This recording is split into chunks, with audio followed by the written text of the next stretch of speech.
Hello friends, कसे आहात सर्वजण? मस्त मजेत ना? Education for you and learn from home या उपक्रमांतर्गत आपणा सर्वांचे स्वागत आहे. आज आपण 10th स्टँडर्ड मॅथमॅटिक्स पार्ट 2 मधील सिमिलॅरिटी या चॅप्टरमधील आपण ॲक्टिव्हिटी पेज नंबर 12 ही करणार आहोत आणि त्यासाठी लागणाऱ्या ज्या बेसिक गोष्टी आहेत म्हणजे प्रॅक्टिस सेट 1.2 सोडवण्यासाठी आणि ॲक्टिव्हिटी सोडवण्यासाठी लागणाऱ्या बेसिक गोष्टी याची आपण या व्हिडिओमध्ये थोडक्यात काय करणार आहोत, रिव्हिजन करणार आहोत. चला तर मग आपण थोडक्यात रिव्हिजन करूया. फर्स्ट थेरम आहे बेसिक प्रोपोर्शनॅलिटी थेरम. याची स्टेटमेंट माहित आहे आपणास. If a line parallel to a side of a triangle intersects the remaining sides in two distinct points, then the line divides the sides in same proportion. In triangle ABC, if segment XY parallel to side BC, then AX divided by XB equal to AY divided by YC. Second theorem आहे converse of basic proportionality theorem. त्याची statement आहे if a line divides any two sides of a triangle in the same ratio then the line is parallel to the third side. In figure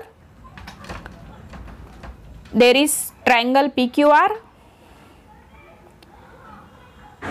and line XY intersects side PQ in point X and side PR in point Y such that PXQ म्हणजेच X हा P and Q च्या middle मध्ये आहे आणि Y हा P आणि R च्या दरम्यान आहे. If PX divided by PX divided by XQ equal to PY divided by YR, then line XY parallel to side QR. Next theorem आहे property of an angle bisector of a triangle. The statement is the bisector of an angle of a triangle divides the side opposite to the angle in the ratio of the remaining sides. इथं आपण figure काढूया म्हणजे लक्षात येईल आपल्या. त्रिकोण PQR काढलेला आहे आणि त्रिकोण PQR मध्ये रे QS जो आहे तो बायसेक्ट करतोय कोण PQR ला आणि मग आपल्याला property of an angle bisector of a triangle नुसार भेटतं PQ divided by QR equal to PS divided by SR. त्यानंतर नेक्स्ट आहे converse of angle bisector theorem. त्यासाठी आपण एक ट्रायंगल कन्सिडर करूया. XYZ ट्रायंगल घेतला आपण. XYZ ट्रायंगल मध्ये if XY divided by YZ equal to XM divided by MZ then the ray YM bisects angle XYZ. Last property आहे property of three parallel lines and their transversal. Statement आहे the ratio of the intercepts made on a transversal by three parallel lines is equal to the ratio of the corresponding intercepts made on any other transversal by the same parallel lines. If line AB parallel to line PQ, parallel to line MN. X and Y are the transversals. Then AP divided by PM equal to BQ divided by QN.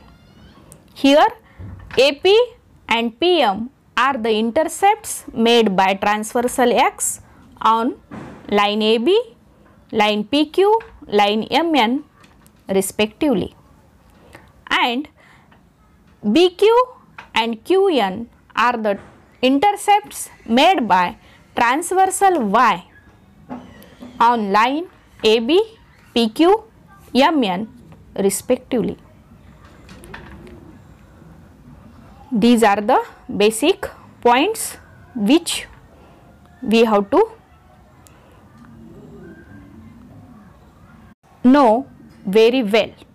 या सर्व गोष्टी आपल्याला खूप चांगल्या पद्धतीने माहित असणं आवश्यक आहे, जेणेकरून आपल्याला प्रॅक्टिस सेट 1.2 सोडवण्यास सोपा जाईल.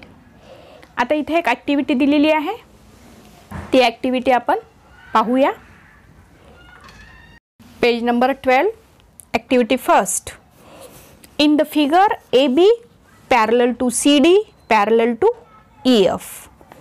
If AC equal to 5.4, CE equal to 9, BD equal to 7.5, then find DF. इथं आपल्याला आकृती दिलेली आहे. आकृतीमध्ये 3 लाईन्स आहेत ज्या समांतर म्हणजे पॅरलल आहेत. AB line parallel to CD, CD line parallel to EF, अशा 3 लाईन्स आपण इथे काढल्या.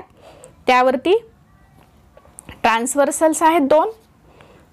त्या ट्रान्सव्हर्सलमुळे पॅरलल लाईनवरती 2 इंटरसेप्ट तयार झालेले आहेत. एक आहे AC इंटरसेप्ट्स आणि दुसरा आहे CE इंटरसेप्ट. आणि दुसऱ्या ट्रान्सव्हर्सलमुळे BD एक इंटरसेप्ट तयार झालेला आहे आणि DF हा एक इंटरसेप्ट तयार झालेला आहे. आता इथं फिगरला पाहिल्यानंतर पटकन आपल्या लक्षात येतं की इथं property of 3 parallel lines and their transversals ही आपल्याला इथं अप्लाय करता येते.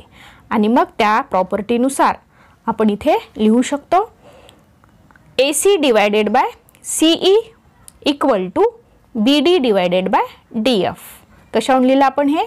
Property of 3 parallel lines and their transversals. आता इथं आपण काय करूया, आपल्याला ज्या हे दिलेले आहेत किमती, त्या किमती आपण इथं पुट डाऊन करूया. AC आपल्याला 5.4 दिलेला आहे, ACच्या जागी आपण 5.4 लिहूया. त्यानंतर CE दिलेला आहे आपल्याला 9, म्हणून CEच्या जागी आपण 9 लिहूया. आणि BD आपल्याला दिलेला आहे 7.5 आणि DF आपल्याला काढायचा आहे. इथं आपल्याला काय करावं लागेल, तिरकस गुणाकार करावा लागेल, क्रॉस मल्टिप्लिकेशन. आणि क्रॉस मल्टिप्लिकेशन केल्यानंतर आपल्याला मिळेल DF into 5.4. Activity number 2, textbook page number 13. In triangle ABC, ray BD bisects angle ABC. आपल्याला इथं ट्रायंगल ABC दिलेला आहे. ट्रायंगल ABC मध्ये रे जो आहे BD हा काय करतोय, ABCला बायसेक्ट करतोय. त्यामुळे D हा A आणि Cच्या मध्ये प्रेझेंट आहे.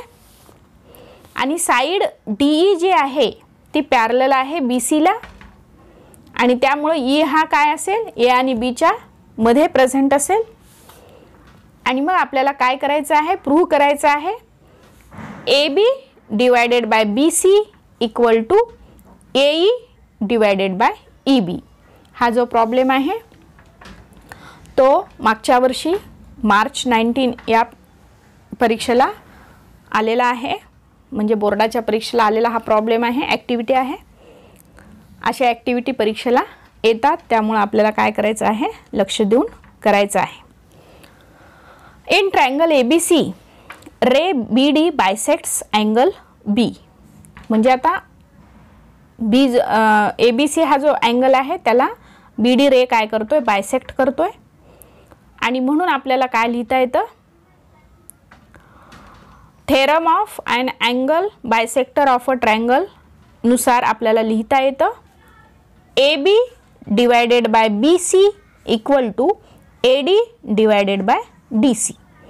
हे लिहिलं आपण theorem of an angle bisector of a triangle. त्यानंतर इन ट्रायंगल ABC आपल्याला दिलेला आहे DE पॅरलल टू BC. म्हणजे एका ट्रायंगलमध्ये DE ही जी रेषा आहे किंवा हा जो सेगमेंट आहे तो साइड BC ला पॅरलल आहे आणि म्हणून इथं आपल्याला काय लागू करता येते, BPT लागू करता येतो. आणि मग by the application of BPT we can write AE divided by EB equal to AD divided by DC. आणि याला आपण काय करूया, इक्वेशन नंबर 2 नाव देऊया आणि आधीचं आहे इक्वेशन 1. आता कंपेअरिंग 1 and 2, 1 and 2 ला आपण जर कंपेअर केलं तर त्यांची जी राईट हँड साईड आहे ती इक्वल आहे. म्हणजे आपल्याला लेफ्ट हँड साईड आपल्याला इक्वल लिहिता येते आणि म्हणून AB divided by BC equal to AE divided by EB हे आपलं प्रूव्ह झालेलं आहे.